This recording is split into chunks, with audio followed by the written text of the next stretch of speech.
Hi guys, welcome to my channel. This is going to be the start of a whole new series. This whole channel actually is going to be a series called Kyle's Thoughts On. First, we're going to start with politics, my thoughts on a whole bunch of different political issues and how I feel about them. After that, we'll probably move into some more just random things, gaming, life, you name it. Without further ado, we're going to jump right into it, and today's topic is going to be gun control. Gun control. Let's see. So it all goes back to, well, at least in America. I don't know where you're watching from, but if you're watching from America, you know it goes back to the Constitution, and that it was established way back when with the Founding Fathers and all that good stuff in the 1700s with the Second Amendment, which gives you the right to bear arms and establish a well-maintained militia. The idea was that for the Founding Fathers was that there should never be a tyrant, right? The government should never be in a place where it's not protecting its people anymore, and it's overpowering. And so, in order to check the balance of the government, the people have the right to bear arms, and the right to bear arms and form a militia that would be able to overthrow that government should they become tyrannical, right? And stop representing the people. So, a lot of people still use that argument today of that you have the right to bear arms. It's your Second Amendment, which is true.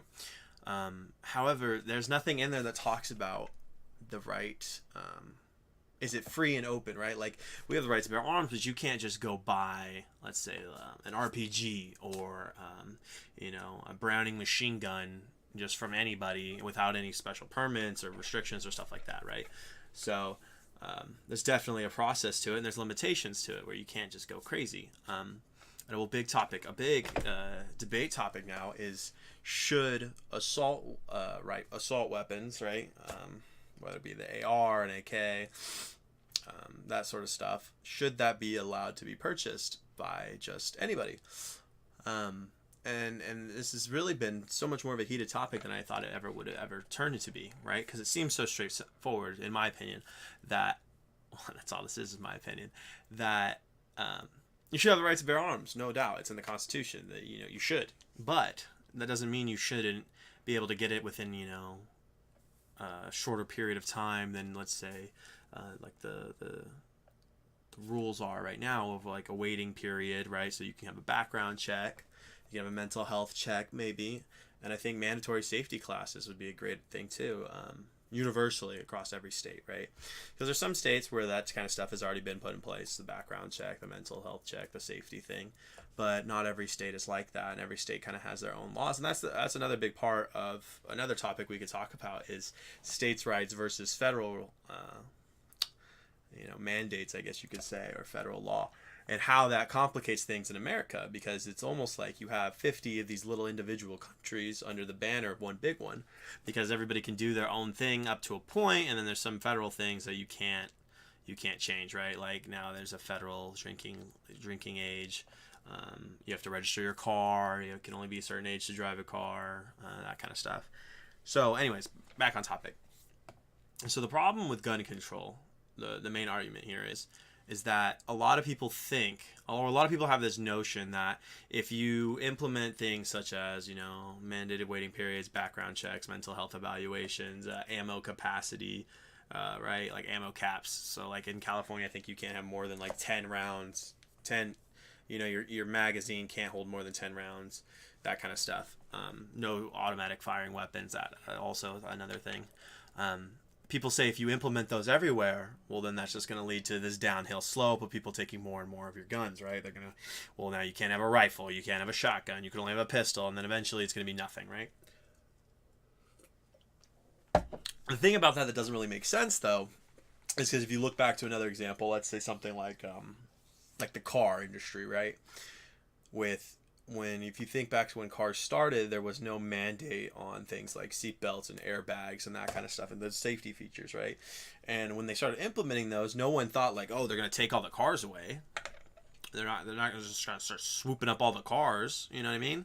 So it's a little weird that like we're at this weird place about guns, because guns are a big part of this country, don't get me wrong. You can't deny it. The military, the fascination with firearms and hunting and that in the way of life too throughout many of the states is pretty prominent in their livelihood. So you can't just take it away. right? Because there's a lot of people, especially on like college campuses and stuff, who say like, well, why don't we just ban all the guns? And you can't. You can't. It's just not. It's not America. That's not who we are. It's not our culture and what we've been about. But we also have this problem of mass shootings, and how do we deal with those? And a lot of people have been offering suggestions that are a little silly, right? I remember reading one guy, some sheriff or something, was saying that, you know, maybe we should seal off all the exits and entrances and only have one way in, one way out. Well, shit, dude, you just created a funnel for the gunman to kill everyone. You know, pull the fire alarm, run out the one exit, sit there and wait. That kind of stuff is probably kind of a problem. And then you have things like the Vegas shooting, where it took advantage of a vantage point and in a way in which hasn't been done before. It was really well planned out in a sense, compared to things like these school shootings, which tend to be like more of an emotional response from either a student, well, most likely a student, or someone else, right, who are trying to cause harm. So I think the rational sense, and the thing too that cracks me up, or not cracks me up, but the thing too that's frustrating is, as you hear a lot of these arguments from Republicans and the president talk about how this isn't a gun issue, it's a mental health issue. Well, if that's the case, why are we not funding more mental health care? We have no facilities that are opening up under Republican provisions. There's no bills being passed to help these people with mental health issues. It's just a talking point, right? It's something that they say because they know that a lot of their base is very pro-gun, and they know that that's an argument that sticks with them, is saying that's a mental health issue, and it is, right? There's millions of Americans right now who own a firearm and will probably never kill anyone with it, or go on a massive shooting rampage, right? Because they're mentally stable. So why then, if it's a mental health issue, did Donald Trump roll back the provisions on mental health background checks? I don't, like, that kind of stuff doesn't make sense to me. So all in all, in summary, I know this was a little bit rambly, but it is our first one. Gun control, my opinion, I think we need to have background checks, mandated waiting periods, right? At least a week, I think, is a good enough time. Because let's say you want to go buy a gun and shoot somebody because you're pissed. Well, 7 days will give you enough time to really think about that decision and be like, is it worth life in prison? Do I really want to kill myself after this? Is it worth it? 7 days is a big chunk of time to think about that. And then the mental health thing, right? Like a simple check. Like we do it for the cops, we do it for the military, we do it for everybody else who owns a firearm in a professional setting, right? I'm even sure probably armed security guards have to go through some sort of evaluation to make sure they're all good. Check. You're good to go, man. Have your gun. See?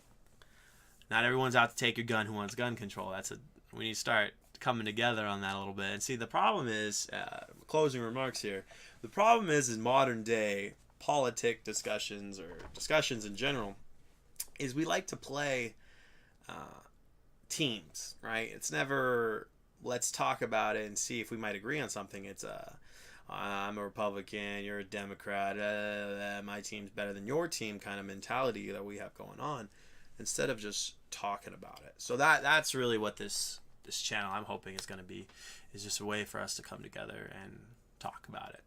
So if you agreed with me, leave a comment down below. If you disagreed with me, leave a comment down below. I would love to have this channel super interactive in the comment section, constant back and forth to see what we can learn from each other.